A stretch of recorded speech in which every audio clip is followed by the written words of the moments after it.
بسم اللہ الرحمن الرحیم۔ السلام علیکم۔ ناول رشتہ دل کا قسط نمبر 1۔ نومبر کے وسط میں جب دن خوشگوار اور راتیں سرد ہونا شروع ہو جاتی ہیں، ایسے ہی ایک سرد اور ٹھٹھرتی رات میں سنسان سڑک پر سیاہ لانگ سکرٹ اور سیاہ شرٹ پہنے ایک لڑکی تیزی سے دوڑ رہی تھی۔ اس کے چہرے پر صرف ایک تاثر تھا، خوف کا، بے انتہا خوف، بالکل ویسا جیسے کوئی انسان موت کو اپنے تعاقب میں دیکھ کر محسوس کرتا ہے۔ تیز تیز دوڑنے سے اس لڑکی کے لمبے بال ہوا میں اڑ رہے تھے۔ تبھی وہ لڑکی سڑک پر دوڑنے کی بجائے سڑک کے اطراف میں بنے جنگل کی طرف مڑ گئی۔ جنگل میں جا کر ایک درخت کے پیچھے چھپ کر تیز تیز سانس لے رہی تھی۔ تبھی اسے اپنی کمر پر کچھ سخت شے محسوس ہوئی۔ اس سے پہلے کہ وہ ہاتھ لگا کر اسے محسوس کرتی یا خود سے دور کرتی، اسے اپنے کانوں میں نفرت سے بھرپور انتہائی سخت لہجے میں کی گئی سرگوشی سنائی دی۔ تمہیں کیا لگا تھا کہ میجر آہل رضا کو دھوکہ دے کر تم بچ جاؤ گی؟ نہیں، کبھی بھی نہیں۔ تم نے مجھے سمجھنے میں بہت بڑی بھول کر دی۔ میجر آہل رضا ملک اپنے دشمنوں کو کبھی معاف نہیں کرتا۔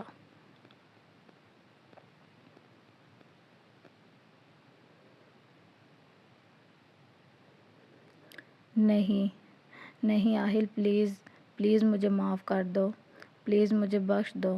مجھ سے غلطی ہو گئی، بہت بڑی غلطی۔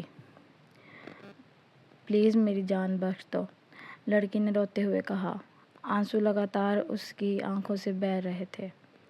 تمہارے گناہ معافی کے لائق نہیں ہیں، اور نہ ہی میں تمہیں معاف کرنے کا کوئی حق رکھتا ہوں، کیونکہ میجر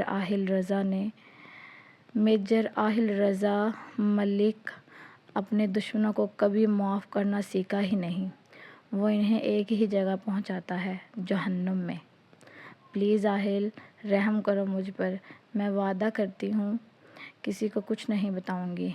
میں سب کچھ چھوڑ دوں گی، صرف تمہارے ساتھ رہوں گی، لڑکی نے روتے ہوئے کہا۔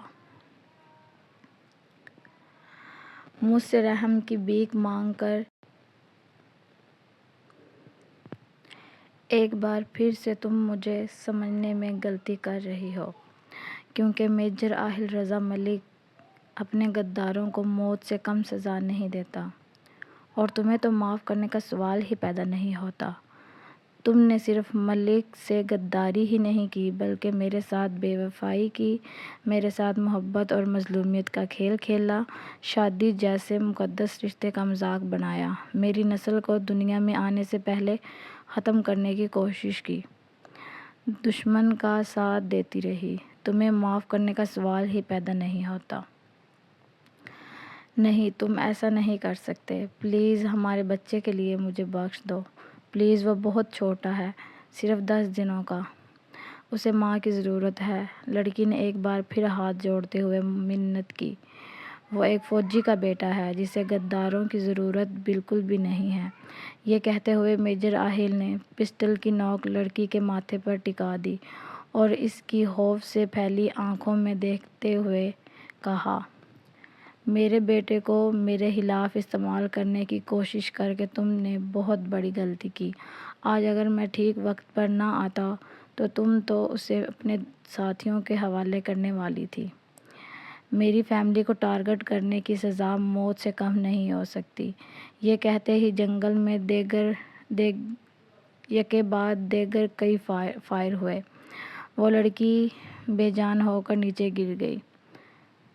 میجر آہل اس مری ہوئی لڑکی، جو نہ صرف اس کی بیوی تھی بلکہ 10 دنوں کے بچے کی ماں بھی تھی، پر کوئی بھی غلط نگاہ ڈالے بغیر سوکھے پتوں کو روندتا ہوا جنگل سے باہر نکل گیا اور تیز تیز چلتے ہوئے سڑک کے ایک طرف کھڑی گاڑی کی طرف بڑھ گیا۔ پیسنجر سیٹ پر بیٹھتے ہوئے بغیر کسی کی طرف دیکھے سیٹ کی پشت سے ٹیک لگا کر آنکھیں موندتے ہوئے کہا، کیپٹن سعد، گاڑی گھر کی طرف لے جائیں۔ میجر کے آرڈر ملنے کی دیر تھی کہ گاڑی تیزی سے سڑک پر دوڑنے لگی، جس کا رخ میجر آہل کے گھر کی طرف تھا۔ میجر آہل رضا، جس کی عمر 29 سال تھی، پاک آرمی کا انتہائی ذہین اور مخلص آفیسر تھا۔ اپنی ذہانت اور وجاہت کی وجہ سے اپنے حلقۂ احباب اور دشمنوں میں کافی مقبول بھی تھا۔ میجر آہل ایک انتہائی اہم مشن پر تھا جب اس کی زندگی میں حادثاتی طور پر رینا آئی، جو کہ مخالفین کی طرف سے ایک خوبصورت سازش تھی۔ رینا سے شادی آہل نے اپنے بابا، جو کہ ریٹائرڈ کرنل تھے اور اسلام آباد میں رہائش پذیر تھے، کو بتائے بغیر کی، جس کی وجہ سے وہ آہل سے ناراض بھی تھے۔ آج بھی آہل کو رینا کی سچائی پتہ چلی اور اس نے اپنے سینئر آفیسر سے بات کر کے ان کی اجازت ملتے ہی بغیر کسی رشتے یا احساس کی پرواہ کیے اسے انجام تک پہنچا دیا۔ ایک چھوٹے سے کمرے کے درمیان میں ایک نسوانی وجود بے چینی سے ٹہل رہا تھا، جس کے کان باہر کی طرف لگے ہوئے تھے۔ چلنے سے سرخ پونی میں بندھے لمبے سیاہ بال ادھر ادھر ہل رہے تھے۔ تھک کر ایک گہری سانس بھرتے ہوئے اس لڑکی نے اپنے لمبے بالوں کو اپنے بائیں کندھے پر رکھا اور کمرے میں رکھی اکلوتی چارپائی پر بیٹھ گئی۔ اپنی سیاہ غزالی آنکھیں دروازے پر ٹکائے دائیں ہاتھ کے انگوٹھے کے بڑے ہوئے ناخن کو اپنے دانتوں پر مارنے لگی، جو کہ اس کا انتہائی ٹینشن اور گھبراہٹ میں کیا جانے والا بے ساختہ عمل تھا۔ تبھی اسے بند دروازے کے باہر آواز سنائی دی، "حور، میں جانے لگا ہوں۔ ٹھیک 1 گھنٹے بعد آؤں گا، تب تک تیار رہنا، اور خبردار جو تو نے کوئی گڑبڑ کرنے کی کوشش کی، ماں قسم اسی وقت تیرا گلا گھونٹ دوں گا۔" آواز سنتے ہی لڑکی کی سانس رک رک کر آنے لگی اور اپنے سفید اور خوبصورت ہاتھوں سے آنسو صاف کرتے ہوئے نم لہجے میں کہا، "جی چاچا۔" قدموں کے چاپوں کی دور جاتی آواز سن کر حور نے بند دروازے کے سوراخ سے باہر جھانکا اور اپنے چاچا کے گھر سے باہر نکلنے کا یقین کر کے اپنی رکی ہوئی سانسیں بحال کیں اور تیزی سے بیگ میں کپڑے، تھوڑے سے زیور اور الماری میں موجود کچھ پیسے رکھنے لگی۔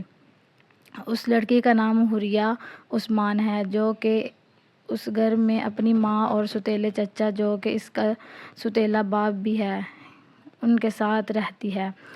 جب تک اس کا باپ زندہ تھا، حوریہ اپنے آپ کو دنیا کی خوش قسمت ترین لڑکی سمجھتی تھی، لیکن ایک ایکسیڈنٹ میں اس کے باپ کی اچانک موت کے بعد حوریہ اور اس کی ماں پر مصیبتوں کا طوفان ٹوٹ پڑا۔ گھر پر قبضہ کرنے کی خاطر حوریہ کے سوتیلے چچا نے، جو کہ نشہ کرنے اور جوا کھیلنے کا عادی تھا، زبردستی اس کی ماں سے شادی کر لی اور انکار کرنے کی صورت میں حوریہ اور گھر سے لا تعلقی اختیار کرنے کو کہا۔ مجبور ہو کر حوریہ کی ماں نے شادی تو کر لی، لیکن ایک بھی لمحہ سکون سے نہیں گزارا۔ 4 دن پہلے حوریہ کے چچا نے حوریہ کو جوئے میں ہار دیا اور زبردستی اس کا نکاح اپنی عمر کے جواری سے کرنے لگا، جو کہ حوریہ کی ماں کی موت کی وجہ سے وقتی طور پر رک گیا۔ لیکن کل رات اس کے چچا نے اس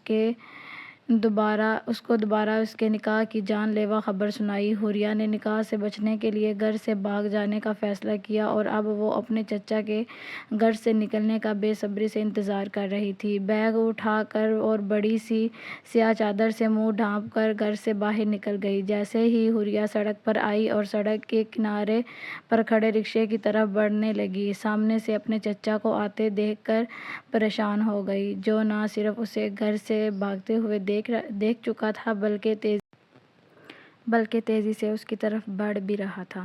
نیکسٹ ایپیسوڈ